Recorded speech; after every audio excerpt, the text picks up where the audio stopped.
This is the original Kickoff on the Amiga. It did take me a little while to get this one working.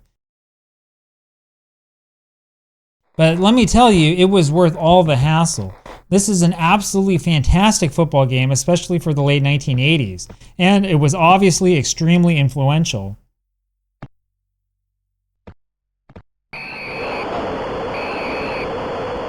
So I know what you guys have been saying, right? I can't really spend all this time talking about Sensible Soccer without acknowledging its biggest competitor, right? So today we're going to talk about the original Kickoff for the Amiga, which is the game made by Dino Dini. I hope I'm saying his name right. I even went to his YouTube channel to try to figure it out, and he doesn't say his own name. What's up with that, man? Anyway, his original game for the Amiga is a great game, even though it's got a significant learning curve. And that learning curve, the physics of the game engine, remain unique to this day. The controls are difficult because the physics are not what you're used to. The football is not stuck to your feet in this game. Instead, you kick the ball forward as you run. And of course, that leads to all sorts of interesting problems. Well, I would argue that this is the most controversial aspect of this game by far. There are some people who really like it, and there are some people who really hate it. Now, personally, honestly, I'm happy that I got this game to work on an Amiga emulator like at all. It took me like an hour to figure it out. So you know that I'm not very good at controlling this game, right? I have like very, very little experience with it. But I will say that the physics in this game really make for an interesting experience. It's difficult to do what you want in this game because you've got to kick the ball from the right angle. And this aspect of this game was certainly unique. So check out Micropro Soccer for a contrast. This was Kickoff's biggest competitor. You can clearly see how the ball is simply glued to the player's feet. In fact, almost all of the games on the market, I mean from the very beginning of football games to today, have the ball glued to the player's feet. It's been like this for decades and decades. And this is fascinating because it really is not all that realistic.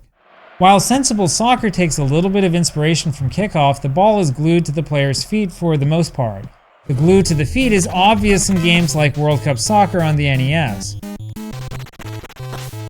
Though it's relatively advanced, Super Sidekicks 4 for the Neo Geo has the same basic feature. If you've got possession, you keep the ball at your feet.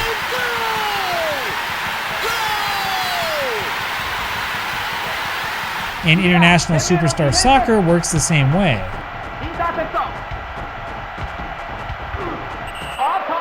Oh, and don't let Sports Interactive gaslight you either. Even though it looks like the ball is in front of your player, in the match engine, it's the same as if it were glued to his feet. And so, although you don't control your players directly, even Football Manager 26 follows the same old pattern. In fact, there's only one game that I can think of in all of the football games I've played that has a dynamic that's similar to Kickoff.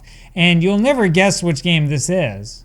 Believe it or not, that's this game, Soccer on the NES, the old black box game.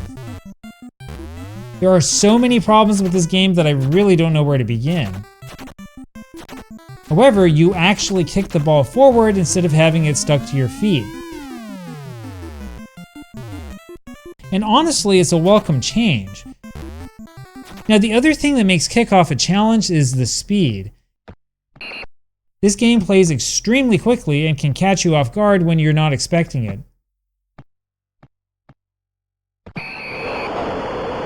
So the thing is that the kicking mechanic alone would not make this game so brutally difficult. It's the combination of the kicking mechanic and the speed that the game plays at. That's the thing that makes this game so hard.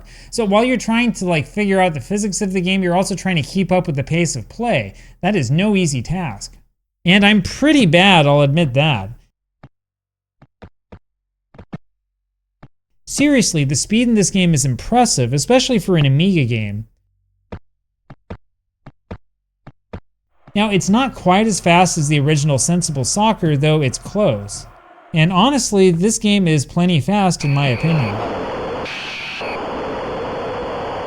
Now, there is one complaint that I have about this game, and no, it's not the controls, it's not the physics. I mean, even though I totally suck at this game, I actually think that part's really good. Now, my complaint comes from the graphics.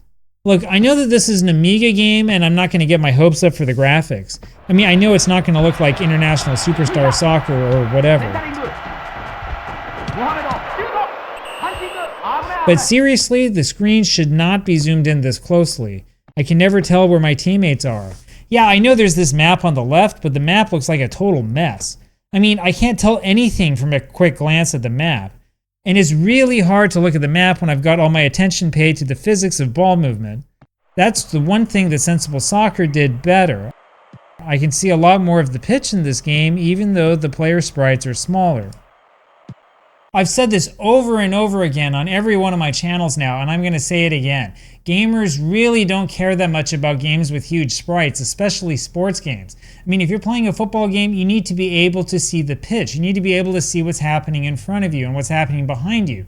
If you want to play a game with huge sprites, you're going to go play like Killer Instinct or something like that.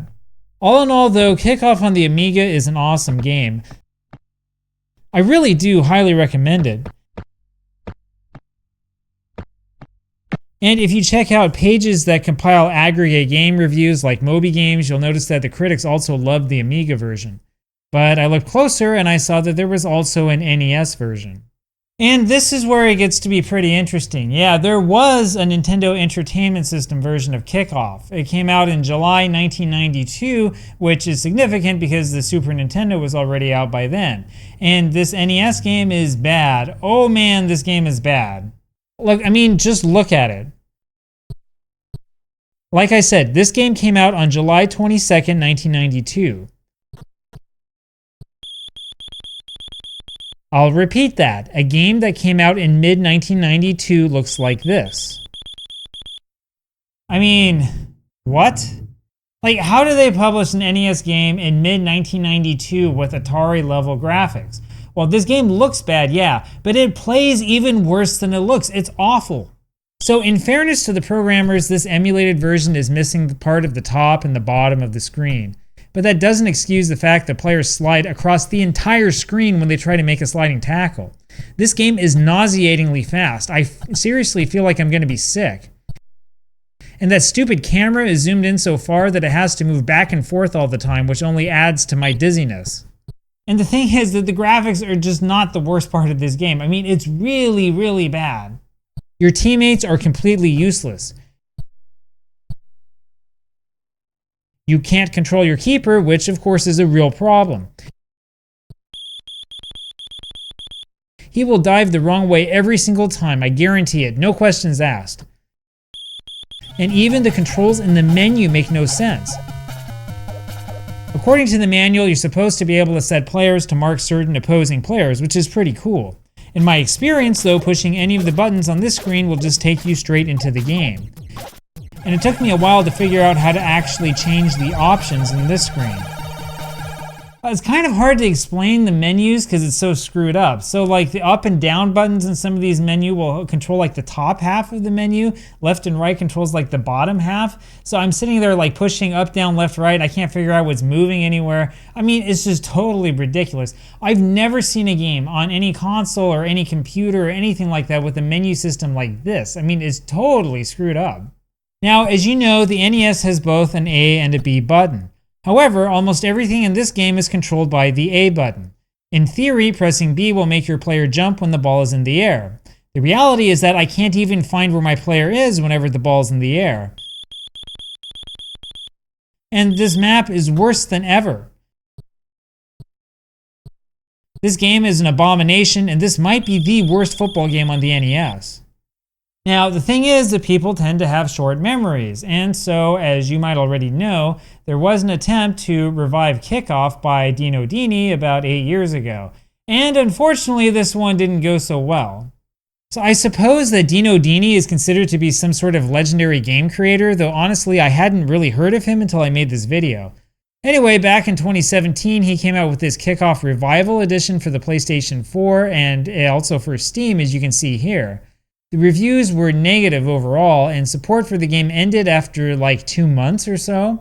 The title of this Ars Technica review says it all. This is a game that honestly never should have been released.